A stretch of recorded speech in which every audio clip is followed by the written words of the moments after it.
ಕುಂದಾಪುರದ ಸಮೀಪವಿರುವ ಮಾರಣಕಟ್ಟೆ ಶ್ರೀ ಬ್ರಹ್ಮಲಿಂಗೇಶ್ವರ ದೇವಸ್ಥಾನದ ಇತಿಹಾಸವು ಸಂಪೂರ್ಣವಾಗಿ ಪೌರಾಣಿಕ ಹಿನ್ನೆಲೆಯನ್ನು ಹೊಂದಿದೆ ಮತ್ತು ಇದು ಕೊಲ್ಲೂರು ಶ್ರೀ ಮೂಕಾಂಬಿಕಾ ದೇವಸ್ಥಾನದೊಂದಿಗೆ ಸಂಬಂಧ ಹೊಂದಿದೆ. ಈ ದೇವಸ್ಥಾನದ ಇತಿಹಾಸದ ಪ್ರಮುಖ ವಿವರಗಳು ಇಲ್ಲಿವೆ. ಮಾರಣಕಟ್ಟೆ ಶ್ರೀ ಬ್ರಹ್ಮಲಿಂಗೇಶ್ವರ ದೇವಸ್ಥಾನದ ಇತಿಹಾಸ.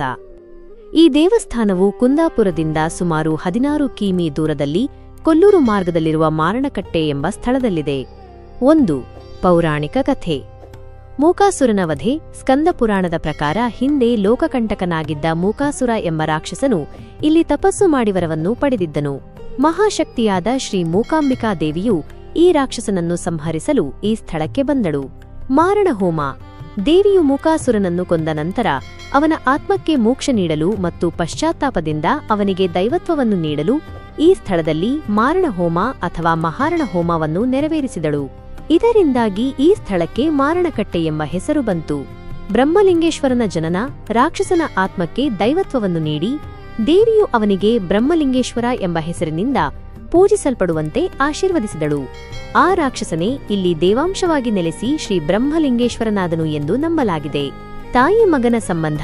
ಪುರಾಣದ ಪ್ರಕಾರ ಶ್ರೀ ಮೂಕಾಂಬಿಕಾ ದೇವಿ ಮತ್ತು ಶ್ರೀ ಬ್ರಹ್ಮಲಿಂಗೇಶ್ವರನ ನಡುವೆ ತಾಯಿ ಮಗನ ಸಂಬಂಧವಿದೆ ಎಂದು ಭಕ್ತರು ನಂಬುತ್ತಾರೆ.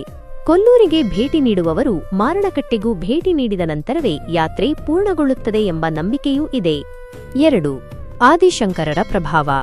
ಶ್ರೀಚಕ್ರಯಂತ್ರ. ಈ ದೇವಸ್ಥಾನದಲ್ಲಿ ಆದಿಶಂಕರಾಚಾರ್ಯರು ಪ್ರತಿಷ್ಠಾಪಿಸಿದ ಶ್ರೀಚಕ್ರಯಂತ್ರವಿದೆ ಎಂದು ಹೇಳಲಾಗುತ್ತದೆ. ಇದು ಈ ಕ್ಷೇತ್ರದ ಶಕ್ತಿಯನ್ನು ಮತ್ತಷ್ಟು ಹೆಚ್ಚಿಸಿದೆ ಎಂದು ನಂಬಲಾಗುತ್ತದೆ. 3. ದೇವಾಲಯದ ಆಕರ್ಷಣೆ ಮತ್ತು ವಿಶೇಷತೆ. ನ್ಯಾಯ ತೀರ್ಮಾನ. ಈ ಕ್ಷೇತ್ರವು ಸತ್ಯ ಮತ್ತು ನ್ಯಾಯಕ್ಕೆ ಹೆಸರುವಾಸಿಯಾಗಿದೆ. ಇಲ್ಲಿ ಬ್ರಹ್ಮಲಿಂಗೇಶ್ವರನ ಹೆಸರಿನಲ್ಲಿ ವಿವಾದಗಳನ್ನು ಬಗೆಹರಿಸುವುದು ಮತ್ತು ಆಣೆ ಪ್ರಮಾಣ ಮಾಡುವುದು ಈಗಲೂ ರೂಢಿಯಲ್ಲಿದೆ. ದೇವಾಲಯದ ದಿಕ್ಕು. ದೇವಾಲಯದ ಮುಖ್ಯ ಪ್ರವೇಶ ದ್ವಾರವು ಪೂರ್ವ ದಿಕ್ಕಿಗೆ ಮುಖ ಮಾಡಿದೆ ಮತ್ತು ಗರ್ಭಗುಡಿಯು ಉತ್ತರಕ್ಕೆ ಮುಖ ಮಾಡಿದೆ. ಗರ್ಭಗುಡಿಯ ಪಕ್ಕದಲ್ಲಿ ಮಲಯಾಳಿ ಯಕ್ಷಿ ಮತ್ತು ವಾತ ಯಕ್ಷಿಯ ವಿಗ್ರಹಗಳಿವೆ. ಉತ್ಸವ.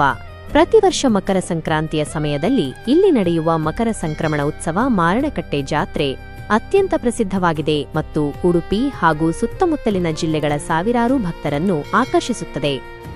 ಈ ದೇವಾಲಯವು ಕೇವಲ ಪೂಜಾ ಸ್ಥಳವಾಗಿರದೆ ಆಧ್ಯಾತ್ಮಿಕ ಪರಿವರ್ತನೆ, ಕ್ಷಮೆ ಮತ್ತು ಅಧರ್ಮದ ಮೇಲೆ ಧರ್ಮದ ವಿಜಯವನ್ನು ಸಾರುವ ಪುಣ್ಯಕ್ಷೇತ್ರವಾಗಿದೆ.